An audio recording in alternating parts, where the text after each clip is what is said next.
Hi, today this is a story all about buttons. These are so beautiful, so unique, each one that I found very luckily. I found these because a neighbor had received a whole Hers potato chips tin full of old buttons from an elderly friend years and years ago, and she shared them with my class, and we're still reaping the benefits. So exciting. So today I'm going to show you how to sew on a button, the different types of buttons. The same guidelines apply to these hook and eyes. I think these were equally as old. This is 4 for $1. So today this costs maybe like $3 or $4, and here it was only 25 cents. So definitely very old, but long lasting, you can tell. All right, so I also will need a toothpick. I have my good scissors. The way I kind of categorize buttons when I teach them is by the holes. So these are 2-hole buttons. These are 4-hole buttons, right? And then this one is called shank. These, okay? See, it has the little base on the bottom. That piece is called a shank. It kind of sticks out. 4-hole, 2-hole, right, on and on. Then you can also categorize them based on the material that they're made of if you wanted to. Some are wood, some are plastic. This is mother of pearl, so this is made of shell.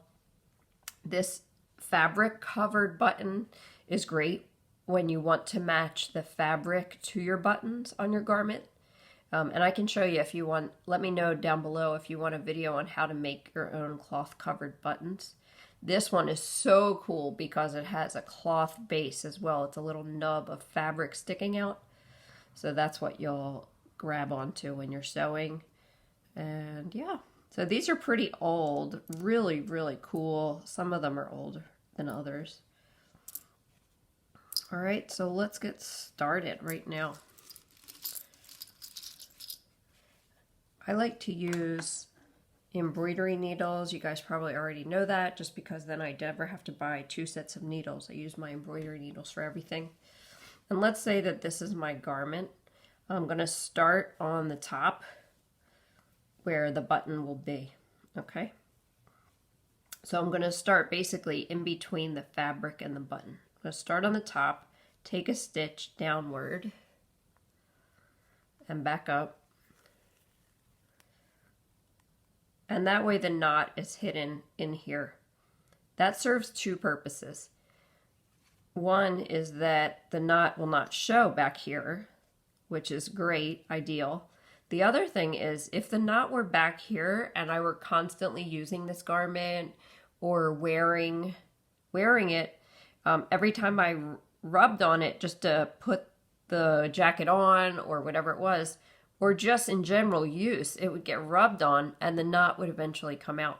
So this way it's a lot more secure and it also looks better, okay? And it's super easy. You're just gonna loop fabric button, fabric button, fabric button, and then we tie a knot, right? So I always like to go, I wanna say like 3 or 4 times. 3 is probably plenty. Some people do more or less, right? And there it is. So the button's on. And now I'm going to pay attention to where I go back in and just repeat those same exact places. So down through my fabric, stab, pull through, and then back up through the same buttonhole that I initially worked.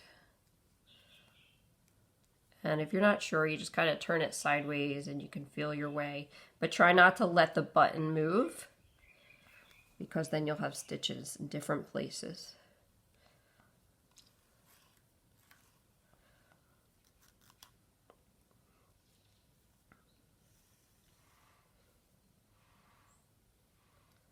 Okay, once I feel like I have enough stitching there, I'm going to bring my needle and thread up in between again, in between the button and the fabric, garment, whatever it is. And then I'm going to wind it around 2 or 3 times. 1, 2, 3. And then I'm going to do this knot where I choke out the button That's what I call it. So you're basically, I think it's like a slip knot.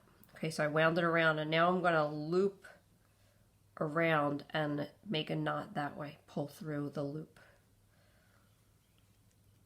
Right, one more time. So make a loop around the button, and then pull your needle and thread through there.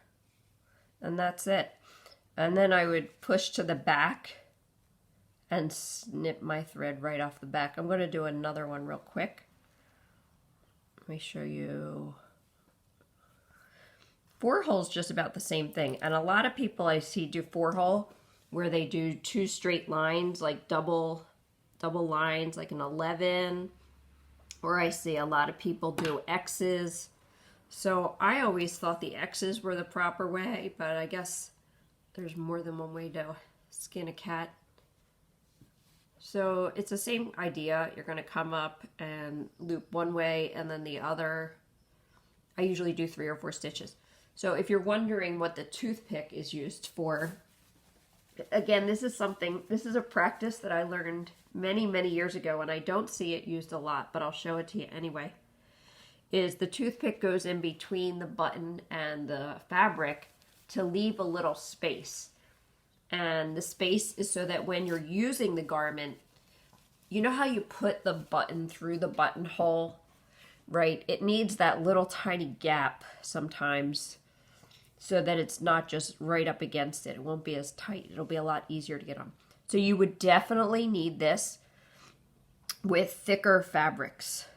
So if you had like a wool coat or something like that, you would definitely want to use something in between. Even denim, I think, would be good. All right, so it's just like this. And this time you can see it because I have a see-through button. So the toothpick is there, down and stab up. I just jumped from underneath to the next space. And if you're making some kind of cute pillow or pin cushion or some kind of decorative thing, like your initial out of all buttons, you can just jump to the next button space. You don't need to tie a knot and cut at all. You can just jump to the next button. So there's my 3 stitches. I'm going to come up right here in between the button and the fabric. And I'm going to do that thing where I loop it around. Oh, loop it around 3 or 4 times here. 1, 2, 3, 4. Right, and then I'm going to, I can take the toothpick out here. Ooh.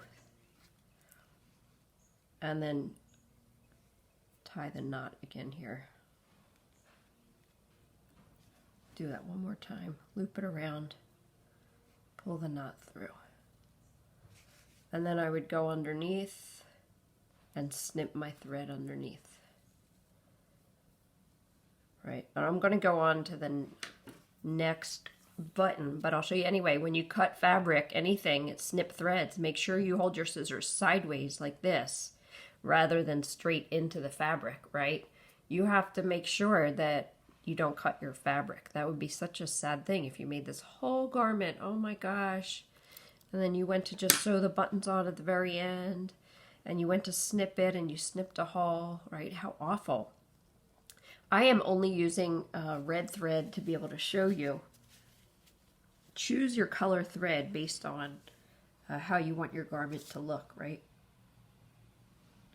All right, so last one is the shank. Let's take this one, or the fabric one, either one. You could just grab the fabric. It's so adorable.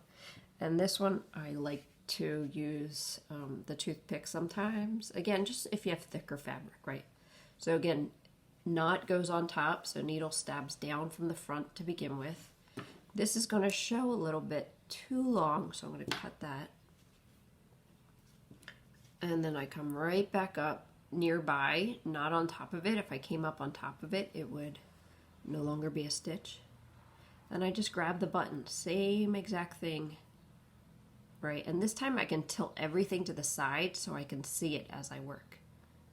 So I'm going to go down and then come through. Sometimes you can do it all in one motion. Look at this. Or you can do the stab stitching technique.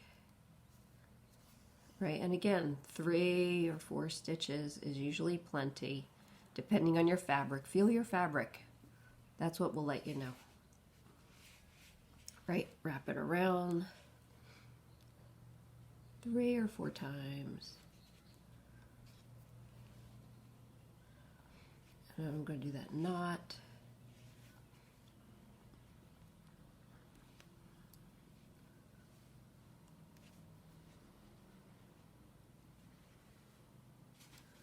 And then push the needle through to where I can cut it.